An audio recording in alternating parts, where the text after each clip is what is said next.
whatever it takes to get you to try harder, read more, set your goals, and go for it. Here's the next attitude disease. Overcaution. Some people never will have much. They're too cautious. Now, you can also be too reckless, but you can also be too cautious.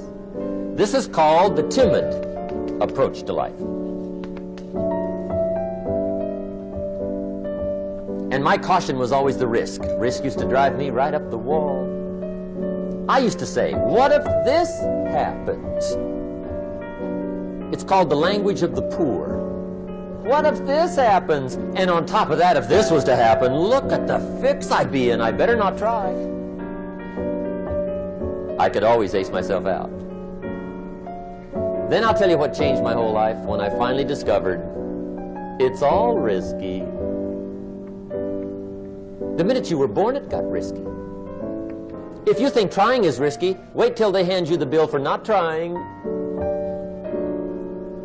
If you think investing is risky, wait till you get the tab for not investing. See, it's all risky. Getting married is risky. Having children is risky. Going into business is risky. Investing your money is risky. It's all risky. I'll tell you how risky life is. You're not going to get out alive.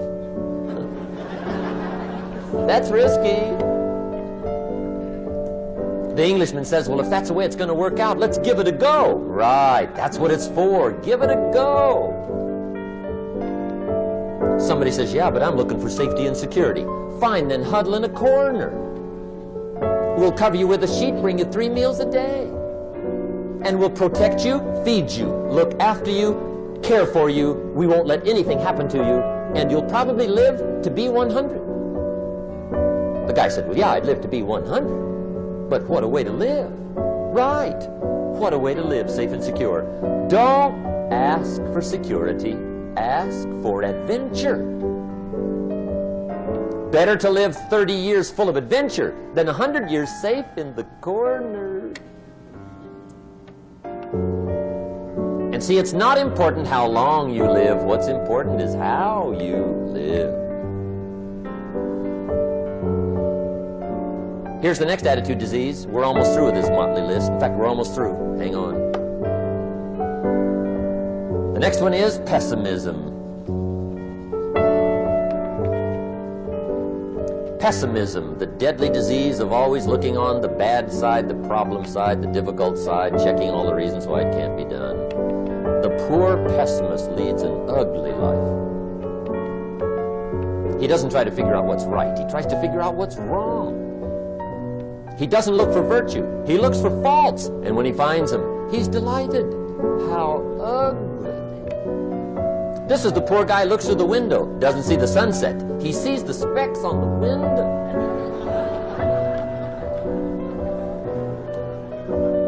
And this is the poor guy, right, who rushes up, takes such leave of his senses. This guy rushes up and he says, I've got 5 good reasons why it won't work. He's so dumb he doesn't know. All he needs 1. He's got 5.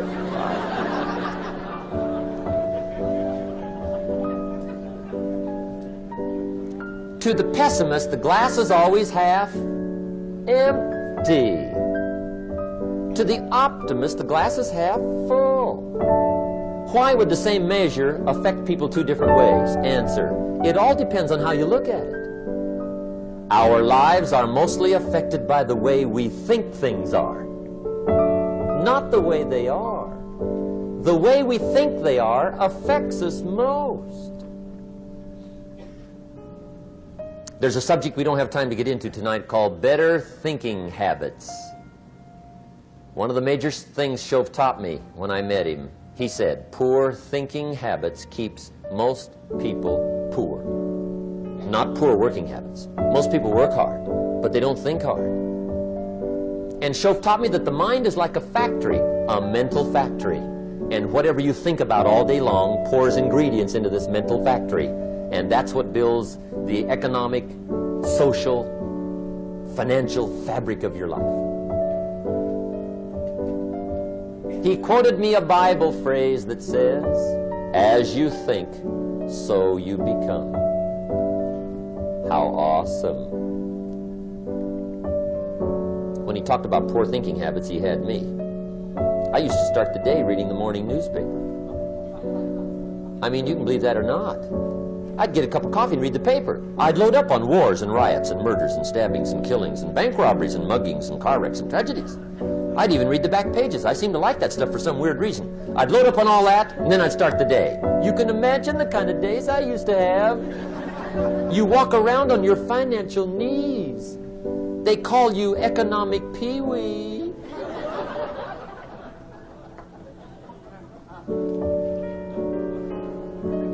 The guy says, I want to be a great leader. Wonderful. The first thing we do is follow him to his house.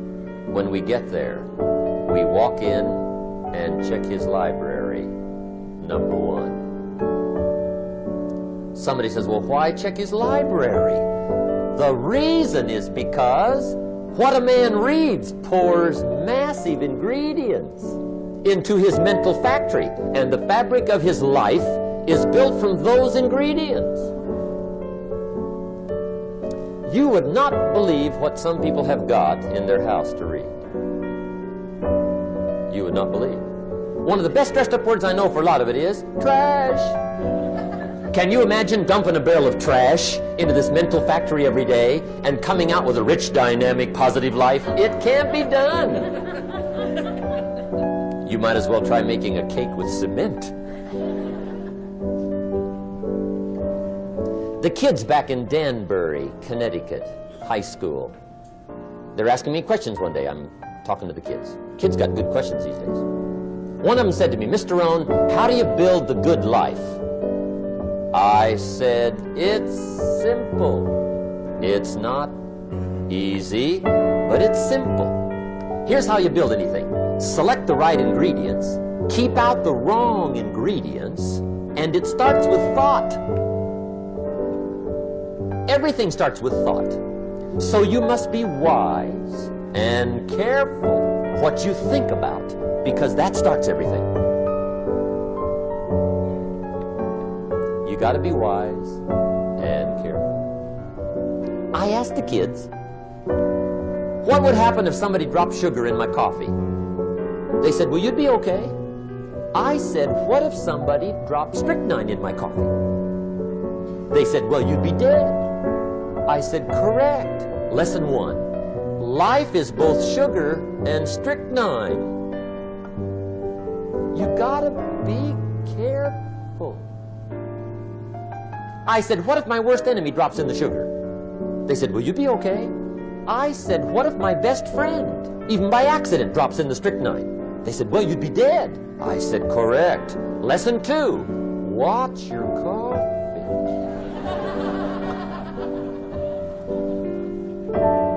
You got to be careful. See, it doesn't matter who hands you the bad stuff. It doesn't matter where you get the bad stuff. It'll still do its damage on your bank account, wherever you get it.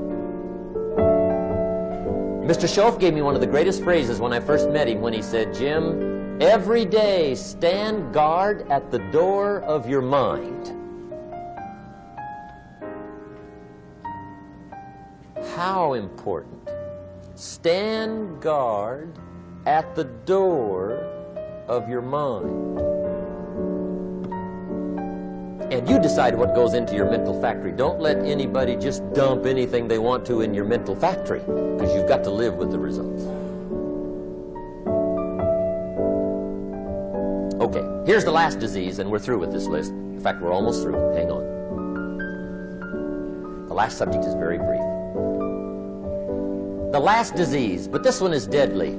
Engage in this one, indulge in it even slightly, and you might as well forget the future, because it's going to forget you. Complaining, crying, whining, griping. A Bible word called murmuring. See, that'll ace your future. Spend 5 minutes complaining, and you have wasted 5. And you may have begun what's known as economic cancer of the bone. Surely they will soon haul you off into a financial desert and there let you choke on the dust of your own regret. I hope I said that well, so you won't forget. It's a deadly disease. If you don't think it's bad, ask the children of Israel of Old Testament fame. Typical of us all, their story just happened to get in the book. Story says, children of Israel were slaves. God performed a series of dazzling miracles and got them out. And now they're heading for the promised land. Remember the story? Heading for the promised land. Tragedy of the story, they never got there. Reason. From day one, they started to complain. They griped about the water. They griped about the weather. They whined and cried and griped about the food. They griped about the leadership. They whined and cried because it was too far, too cold, too hot, too difficult, too miserable. I mean, they whined and cried for years. Finally, God said, I've had it, trip canceled. Or something like that. The story says they died in the desert, never got to the promised land. Which I think means two things. Indulge in this long enough, you get your future canceled. And I guess it also means even God himself can only take so much.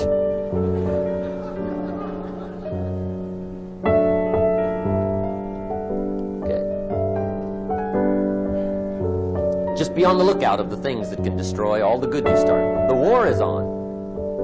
And this evening, tomorrow, mentally, personally, socially, economically, you got to make sure you're winning the war. And this is part of it.